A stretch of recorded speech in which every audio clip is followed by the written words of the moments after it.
जय हिंद, वंदे मातरम। दोस्तों, आपका स्वागत है आपके अपने यूट्यूब चैनल एग्जाम क्लासेस में। दोस्तों, आज की हमारे जो वीडियो की पहला क्वेश्चन आ गया है, निम्नलिखित में किस वाक्य में क्रिया विशेषण का प्रयोग हुआ है। आपके ऑप्शन है, वह जल्दी चलता है, वह लंबा लड़का है, वह अध्यापक है, या वह किताब पढ़ता है।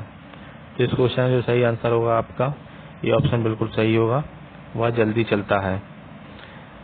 हमारा दूसरा क्वेश्चन, रामायण के रचयिता कौन है। अगर रामायण के रचयिता की बात करें तो रामायण के जो रचयिता हैं वो क्या है दोस्तों, महर्षि वाल्मीकि जी हैं।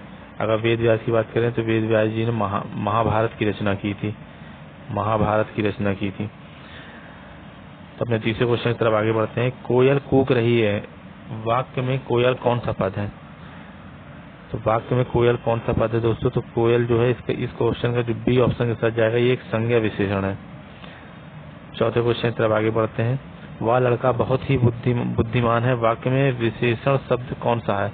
इसमें बुद्धिमानता होना एक विशेषण शब्द जो कि एक विशेषता बताता है, तो डी, इसका डी ऑप्शन बिल्कुल सही होगा इस क्वेश्चन का।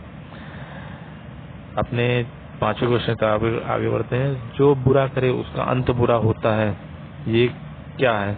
ये एक लोकोक्तियां है। इस क्वेश्चन का बी ऑप्शन के साथ जाएगा। हमारा जो छठवां क्वेश्चन है, छठवां क्वेश्चन, सिंहासन शब्द किस समास का उदाहरण है। अगर सिंहासन की बात करें, सिंह प्लस आसन, सिंह प्लस आसन, सिंह और प्लस आसन दोस्तों, आसन, सिंह प्लस आसन, तो ये जो है किसके साथ जाएगा, ये जाएगा आपके कर्मधारय समास के साथ। ये आपका इसका सी ऑप्शन बिल्कुल सही होगा। आपका सातवें क्वेश्चन था, हिंदी शब्द किस भाषा से लिया गया है। हिंदी भाषा, इस क्वेश्चन जो सही आंसर होगा वो फारसी शब्द से लिया गया है। इसका बी ए ऑप्शन बिल्कुल सही होगा। आठवें क्वेश्चन का आगे, जल्दी आओ परीक्षा शुरू होने वाली है। जल्दी आओ परीक्षा, इस क्वेश्चन में इसमें दो वाक्य हैं, जल्दी आओ परीक्षा शुरू होने वाली है, तो ये एक संयुक्त वाक्य कहलाएगा, जिसका जो है ये मिश्र वाक्य कहलाएगा। इस क्वेश्चन का सी ऑप्शन बिल्कुल सही होगा, ये मिश्र वाक्य आपका कहलाएगा। नवे क्वेश्चन तक आगे बढ़ते हैं। हाथ पैर फूलना मुहावरे का अर्थ है। हाथ पैर फूलना मुहावरे का क्या अर्थ होगा दोस्तों, तो इस क्वेश्चन में जो सही होगा, डर जाना। डर जाना जो है या घबरा जाना, ये आपका हाथ पैर फूलने जैसा है। ज्ञान शब्द है, ज्ञान शब्द की अगर बात करें तो ज्ञान क्या है, ज्ञान एक भाववाचक संज्ञा है जो कि किसी भावनाओं को दर्शाती है। 11वें क्वेश्चन का, नाच ना जाने आंगन टेढ़ा, इसका अर्थ क्या है। इस क्वेश्चन में सही आंसर होगा वो ए ऑप्शन के साथ आपका जाएगा। नाच ना आए आंगन टेढ़ा मतलब अपना दोष दूसरों पर डाल देना। अपने 12वें क्वेश्चन से आगे, जिसका कोई मित्र ना हो, इसके लिए एक शब्द, इसका एक शब्द है सी ऑप्शन, निर्मित्र। 12वें क्वेश्चन, बहुजन हिताय बहुजन सुखाय, वाक्य किसका अर्थ है, किसका है ये जो किसने कहा था, तो ये जो है आपके इस क्वेश्चन जो आपका सबसे सही आंसर होगा वो महात्मा बुद्ध ने आपको कहा था। इसका बी ऑप्शन बिल्कुल आपका सही होगा। किस काल को हिंदी का आधुनिक काल कहा जाता है। हिंदी, इस क्वेश्चन का ये 1900 से जो अब तक जो ये काल चल रहा है, इसको हिंदी का आधुनिक काल कहते हैं। तो इस क्वेश्चन जो सही आंसर होगा वो ए ऑप्शन आपका बिल्कुल सही होगा। रोटी खा ली गई है, इस वाक्य में क्या है, रोटी खा ली गई है, इस वाक्य में आपका क्या है, ये कर्मवाचक शब्द है क्योंकि कर्म किया जा रहा है, वहाँ पर कर्म हो रहा है।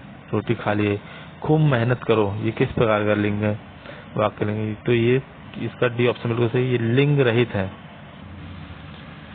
इस क्वेश्चन का डी ऑप्शन हो गया दोस्तों। अपने 19वें क्वेश्चन, 17वें क्वेश्चन, शुद्ध वाक्य चुनिए। इस क्वेश्चन में शुद्ध वाक्य आपको चुनना है। तो इस क्वेश्चन में वह बाजार जा रही है, वह बाजार जा रही है, इस क्वेश्चन में जो सी ऑप्शन होगा बिल्कुल आपका सही होगा। 18वें क्वेश्चन का है, धरती शब्द का पर्यायवाची नहीं है, तो वो आपका धरती शब्द का पर्यायवाची है। वसुंधरा भी है, पृथ्वी भी है, इसका सी ऑप्शन नहीं है, तो ये छाया जो आपका सी ऑप्शन बिल्कुल सही होगा। 19वें क्वेश्चन की तरफ आगे बढ़ते हैं। रह रह का किस प्रकार का शब्द है, रह रह का किस प्रकार का शब्द है। तो दोस्तों इस क्वेश्चन का आंसर आपको बताना होगा। थोड़ा सा मैं वीडियो को रोकूंगा ताकि आप जो है इस चीज को समझ सकें। ये एक सी ऑप्शन को द्विलिंग शब्द है। द्विलिंग शब्द है। 20वें क्वेश्चन है भाव शब्द किस लिंग का है। भाव शब्द ये एक नपुंसक लिंग का है। इस क्वेश्चन का जी ऑप्शन बिल्कुल सही होगा। किसी क्वेश्चन से आगे बढ़ते। कविता की आत्मा किसे कहा जाता है। कविता की आत्मा रस को कहा जाता है। रस को कविता का आत्मा कहा जाता है। सूरदास किस भक्ति आंदोलन से जुड़े थे। तो आपके ये सी ऑप्शन बिल्कुल सही होगा। ये सगुण भक्ति शाखा से जुड़े हुए थे। दोस्तों आज के लिए इतना ही। हमारे 22 क्वेश्चन थे। अगर वीडियो आपको अच्छी लगी, इन्फॉर्मेटिव लगी तो वीडियो को लाइक करिए, शेयर करिए और चैनल में जुड़े रहिए, जिससे इस तरह की आने वाले क्वेश्चन की तैयारी आपकी अच्छी हो जाए। आने वाले सभी SSSC और जो भी अच्छी महत्वपूर्ण परीक्षाएं हैं उसमें ये सभी ऑल इंडिया में कहीं पे भी इस तरह हिंदी से संबंधित क्वेश्चन आएंगे तो ये आपको देखने को मिलेंगे। तो धन्यवाद दोस्तों।